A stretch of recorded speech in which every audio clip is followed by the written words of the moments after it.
to bring for you now, one we've been waiting on for quite some time. Sumi. Yeah, that's right. We have been looking so closely at these swing states all night. We haven't been able until this point to bring you any of those projections, but we do now have the state of North Carolina coming into us, a projection that we can make at this hour. Here we go. North Carolina projected for Donald Trump.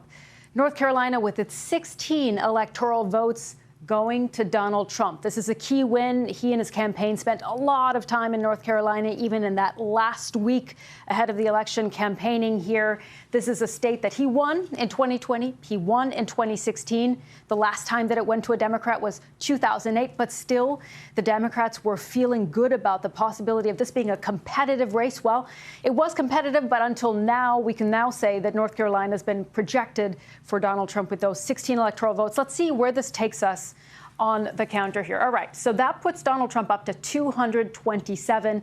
Kamala Harris over there still at 165. So he is, as you can see, edging closer to that 270 needed to win. So North Carolina going for Donald Trump, an absolutely huge moment of this evening, the first of those 7 key swing states we've been watching all night long with you, going now to Donald Trump. Let's go right to Christian and see what he can tell us about North Carolina and how Donald Trump and his campaign managed to rack up a victory here in North Carolina. Well, I started by telling you, Sumi, at the beginning of the night that this was a very simple game of mathematics. What Donald Trump had to do was improve his performance in these smaller, rural, conservative counties all across the map. And that effectively is what he's done. As your guest in the studio has just been telling you, he's won 2% better in counties like this, right across the top of the map, in Surrey, in Stokes. Look at these margins. They're big margins. Not big vote count, but when you put it all together, it outmatches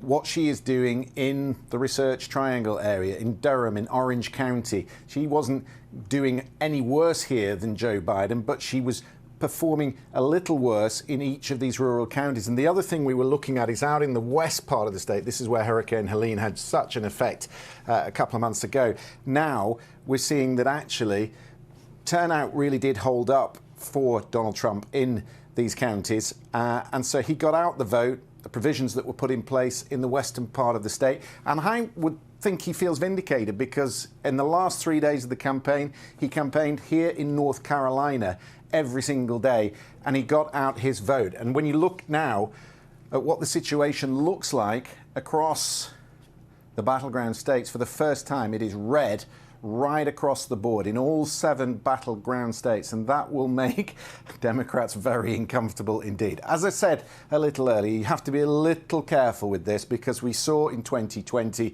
the red mirage in the Northwest, in the blue wall states, and then as the mail-in vote was counted, as the urban, suburban vote was counted, and remember there's a lot of it, it takes a long time to count, then the blue vote started to go up. But at the moment, this is a pretty bleak picture for the Democrats.